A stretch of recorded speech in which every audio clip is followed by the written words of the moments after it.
दोस्तों एक महाराज जी की भी कुटिया है। महाराज जी बहुत पुरानी है ना? ये 130 साल 35 साल की है प्रभु। ये सोयाबीन की बड़ी है कि महाराज जी भूंज करना है जी, मूंग की दाल है, ये नमक और ये घी है। जी हाँ, रोज हम अच्छा ये हवन का है। जय सिया राम दोस्तों, स्वागत है आप सभी का चित्रकूट के इन खूबसूरत जंगलों से। मैं रमेश पटेल एक बार फिर हाजिर हूँ संतों के दर्शन लेकर। दोस्तों मैं लगातार आप लोगों को इस प्रकार के बीहड़ जंगलों से इन संतों के दर्शन कराता रहता हूँ, जो कि इस प्रकार के बीहड़ जंगलों में गुफाओं के अंदरों में रहकर तपस्या करते हैं। यहाँ पे एक दोस्तों महाराज जी हैं, चलिए चलते हैं उनकी सेवा पे और उनको आप लोगों को दर्शन कराते हैं। और दोस्तों मेरा यह प्रयास रहता है कि जो बीहड़ जंगल हैं और जहाँ भी कहीं हैं, जितनी ये ठाकुर जी की कृपा से हो पाती है वहाँ उन तक सेवा पहुँचती हैं। और दोस्तों बारिश का तो मौसम है तो जंगल तो खूबसूरत लग ही रहे हैं, बहुत ज़्यादा खूबसूरत, क्योंकि हरियाली चारों तरफ फैली हुई है। लेकिन ये जो बारिश की गर्मी होती है, उमस होती है, बहुत ख़तरनाक हालत ख़राब कर देती है दोस्तों ये मौसम। तो चलते हैं दोस्तों महाराज जी के पास, कुछ सेवाएं भेंट करते हैं और आप सभी लोगों को उनका आशीर्वाद दिलाते हैं। दोस्तों ये जंगल के खूबसूरत रास्ते हैं।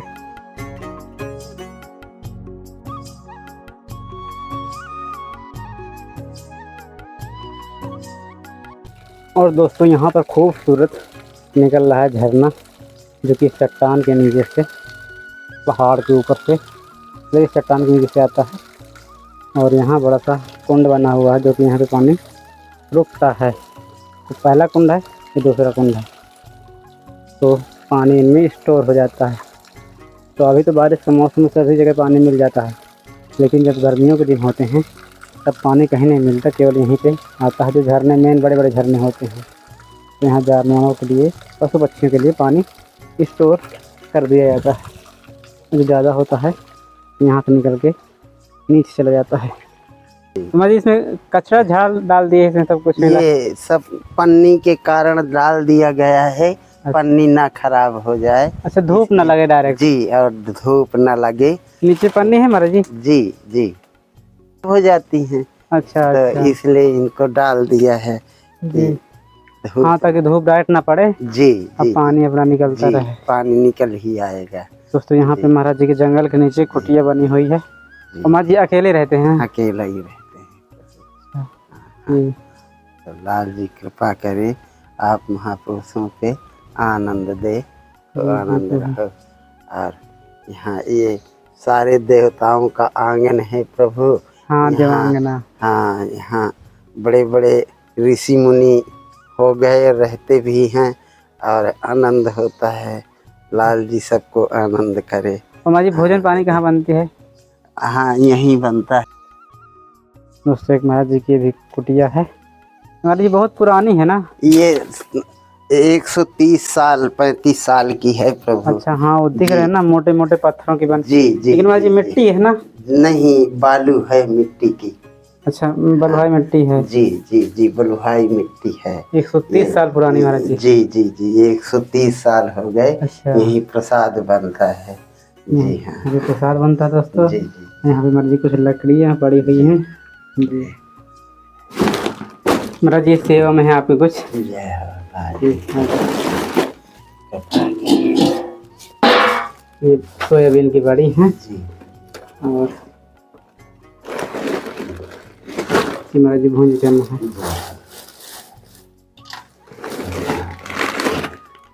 ये मसाला है जी, मूंग की दाल है, ये नमक, ये घी है, तो देसी घी है महाराज जी। जी जी जी। और ये चंदन जलाने के लिए। हाँ हाँ, ये चंदन का। और महाराज जी धूप है जी, ये उस तरह की। महाराज जी हवन भी करते हैं? जी हाँ, रोज हवन करते हैं। अच्छा ये हवन का है। और ये अगरबत्ती,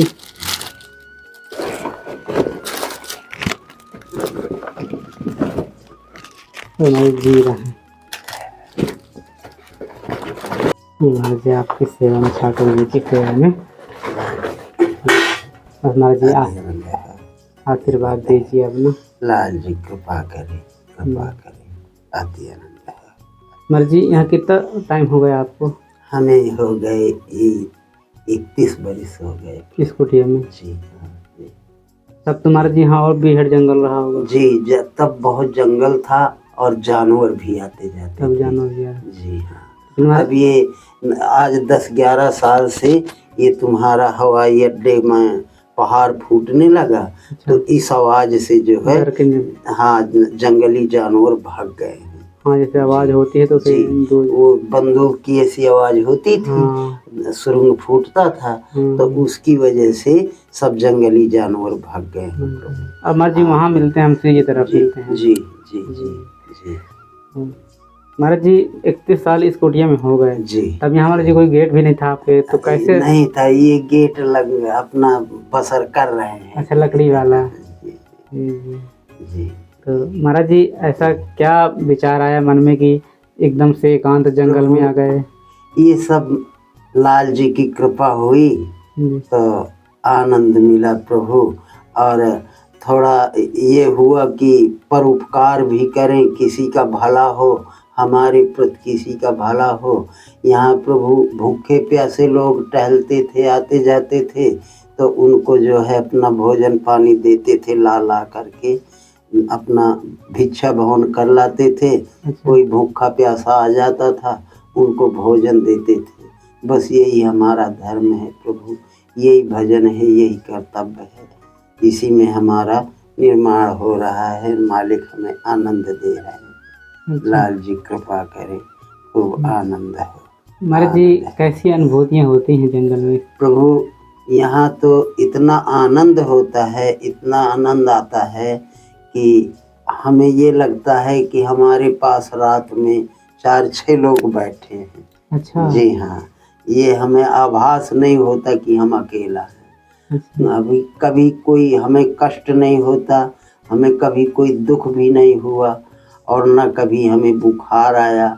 सब आनंद ही आनंद रहता है। जी हाँ। सब आप महापुरुष आनंद रहें, लाल जी आनंद रहें। महाराज जी शुरुआत में क्या होता है कि लोग कहते तो बहुत हैं कि हम भगवान के चरणों में जाना चाहते हैं। जी जी जी। लेकिन उन इतना माया में वो जकड़े हुए होते हैं जी, निकल नहीं पाते। लेकिन थोड़ा सा ये बताइए कि उस समय कैसे उसको त्याग करके भगवान के चरणों में आया जाए? महाराज जी प्रभु इसका त्याग तो होता है जब मन से परमात्मा के चरणों में लीन हो जाता है इंसान, तभी इसका त्याग हो पाता है। नहीं ये माया, वो माया प्रभु राम की ही माया है और ये माया भी माया उसी की है। माया एक ही है, लेकिन थोड़ा साधु संत अंतर बताया है कि प्रभु की माया ही सब माया में माया है।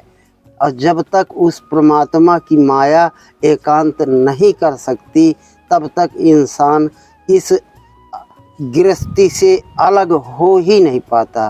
क्योंकि गृहस्थी की माया एक जटिल माया है जो बंधन को तोड़ नहीं देती, बंधन में बांधती है, जकड़ती है, इतना जकड़ देती है कि इंसान मोह के बंधन में फंस जाता है। इसलिए वो राम की माया दूर हो जाती है और प्रबल माया गृहस्थी संस्कार की माया इकट्ठा हो जाती है और महान पापों से इंसान घिरता ही रहता है। लेकिन महाराज जी इसका जैसे मतलब मन तो बहुत करता है कि चलो चलें संतों के पास रहें, वहीं छोड़ दे सब कुछ। जी जी। लेकिन महाराज जी वो एक ऐसा कोई रास्ता है कि मतलब निकला जा सके वहाँ से? ये रास्ता तो राजा केवल एक मन गढ़ंत की रास्ता है। जैसे इंसान सोचता है कि मैं आज बाजार जाऊं। अच्छा। बाजार जाने का उद्देश्य होता है कि कोई जटिल सौदा है या घर का कोई जटिल सामान है, उस उद्देश्य से ऐसे ही उद्देश्य लगा करके इंसान आता जाता है। और ये परमात्मा की महिमा कुछ अलग है, जिसको भगवान एकांत करते हैं जो परमात्मा के चरणों में एकांत मन लगाता है वही परमात्मा के चरणों में जा पाता है। कहते तो लोग बहुत हैं, कहने में करने में बहुत अंतर है राजा। जी जी महाराज जी, जी। कहने में कह तो देते हैं, लेकिन करने में फिर उसका आभास नहीं कर पाते। जी। अच्छा, तो महाराज ये तो ऊपरी ऊपरी बातें हो गई कि मतलब जी कि हमको साधु संतों के पास जाना जी, है, हमको ये जी। अच्छा नहीं लगता, जी जी ये मन से नहीं हो रहा महाराज जी जी। जी, जब मन से होगा तो सब कुछ छूट जाएगा। सब कुछ छूट जाएगा। जी जी, जी, ये जी। बात है महाराज जी। जी और महाराज जी, प्रभु के चरणों में हमारी गृहस्थ में रहते हुए जी जी जी, अपनी वो आसक्ति बनी रहे, उनकी जी। कृपा रहे, ऐसा क्या करना चाहिए महाराज जी? ये आप जो है सुबह उठ करके जी चारपाई से उठने के पहले, चार पांव रखने के पहले इस धरती को नमन करिए। जी और अगर माता पिता पास नहीं हैं तो अपने मन में ही उनको नमन कर लीजिए। जी और जब नमन हो जाएगा और इस धरती को नमन हो जाएगा, परमात्मा राम का नाम मिल जाएगा, तो अपने आप धीरे धीरे धीरे धीरे वो परमात्मा अपने अंग में लपेट जरूर लेगी। अच्छा इसका आधार यही होता है राजा। और यही प्रमाण भी कहता है कि परमात्मा के चरणों में ही मन लगाना सबसे उचित है। अच्छा महाराज जी। जी। लेकिन महाराज जी क्या होता है, मन बड़ा विचित्र तरीके से चंचल है, वो हाँ। बस में आता ही नहीं महाराज जी। हाँ कुछ देर के लिए लगेगा कि इसको सब छोड़े, जैसे हम बताए आपको, जी जी अब फिर लगा कि यार कहाँ यहाँ चले आए, फिर वहीं चले हम। जी जी। महाराज जी, इस मन को कैसे थोड़ा बस में करें? ये प्रभु, ये मन जो है एक हाथी के मुताबिक है, ये मन मतंग है। जी इसका जो है मन का कहा न मानिए, मन है पक्का दूत। मन का कहा न मानिए, मन है पक्का दूत। और लय बोरे दरियाव में तो जाए हाथ से छूट। ये राजा मन बहुत बड़ा चंचलता है, इसमें ज़्यादा मन के मुताबिक नहीं चलना चाहिए। मन तो कहता है कि हम आज ऐसा कुछ कार्य करें जो कि परमात्मा के चरणों में मिले, जी लेकिन कार्य करने में और कहने में अंतर हो जाता है। हाँ जी जी जी जी जी महाराज, इसलिए कहना कम, करना ज़्यादा। करना ज़्यादा है। जी, कहना कम।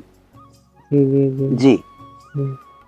तो महाराज जी, जैसे ये तो ठीक है, करना मतलब जी, कहना कम है, करना ज़्यादा है, करना ज़्यादा। करना ज़्यादा। जी जी। लेकिन महाराज जी, कहने में कह दिया वो पाप लद गया, अच्छा कह दिया वो पाप लद गया, और कर दिया वो सुफल हो गया। अच्छा, जी, कहे कि जो ना किया तो उसमें पाप लग गया। पाप लग गया। आपने कहा नहीं लेकिन कर दिया, कर दिया और सफल हो गया। वो सफल हो गया। इसलिए करना जरूरी है, कहने से पहले करना जरूरी है। करना जरूरी है। सोचना तो एक मूर्ख भी सोचते रहते हैं। हाँ, कि हम ये कर लेंगे, वो कर लेंगे। हैं? जी जी जी लेकिन सोच से पहले अपने विवेक आधार से सोचना चाहिए। जी जी जी विवेक भी उसमें लगा है। अगर विवेक नहीं लगाएंगे तो उस कार्य को हम कर भी नहीं पाएंगे। जी, अच्छा, उसमें अपना बुद्धि भी लगाना है, बुद्धि विवेक लगा। एकदम से नहीं चले जाना, गड्ढे में जाके गिर जाओ। जी जी अपना भी दिमाग वो। जी जी जी जी। महाराज जी, आपकी क्या दिनचर्या रहती है, आप कैसे करते हैं सुबह से? हमारा तो सुबह बस परमात्मा का नाम लिया, जी अपना आंगन बटोरा और स्नान ध्यान किया। इसके बाद प्रभु का भजन करने लगे। भजन करते करते हमें ये लगता है कि परमात्मा हमें साक्षात सामने है। अच्छा, जब भजन करते हैं। जी जी। महाराज क्यों कि भजन करने में ही परमात्मा का सब कुछ मिल जाता है, एहसास भी हो जाता है। जी अच्छा रहता है। हाँ, महाराज जी, ऐसी क्या कृपा है यहाँ की? ये सब लाल जी की कृपा है, राम की। राम जी यहाँ आए हुए हैं। यहाँ तो पग पंछी जो है वो भी प्रभु के दर्शन करके अति आनंद हुए हैं। जी जी, तो उमर जी, मनुष्य की तो बात ही अलग है। जी जी, उमर जी, जो पेड़ पौधे लगाए आप ही के लगाए हुए हैं? ये सब मालिक की कृपा है। हमने 10-15 पेड़ लगाया है, जैसे ये नींबू उब्बू हैं जी। और बीही उही है, अमरूद हैं, इस तरह के हमने पेड़ लगाया है। अच्छा। एक अशोक का पेड़ लगाया है, 3 जामुन के पेड़ लगाया है। इस तरह से 15-16 पेड़ हमने उगाया है। ये उमर जी कनाल के हैं, जी जी, इनको भी लगाए हैं। जी रहता है। तो बस उमर जी सब भक्तों को अपना आशीर्वाद जी दीजिए। जी, लाल जी कृपा करे, आनंद रहो, जी आनंद रहो, आनंद रहो। भैया कटक रही निहार, उमापति महादेव की जय, लखन सिया रामचंद्र। तो दोस्तों ये थे आज के संत दर्शन। आप लोगों को कैसे लगे कमेंट करके ज़रूर बताइएगा। और यदि दोस्तों हमारा ये काम आप लोगों को पसंद आता है तो चैनल को सब्सक्राइब ज़रूर कर लेना है और अपने यार दोस्तों परिचितों को शेयर कर दीजिएगा, ताकि हम आप लोगों को ऐसे बीहड़ जंगलों में जा कर के और भी मोटिवेशन के साथ दर्शन करा पाएँ। चलिए फिर किसी नए वीडियो में मिलते हैं ऐसे बीहड़ जंगलों से संतों के दर्शन कराते हुए। तब तक आप सभी को जय सिया राम।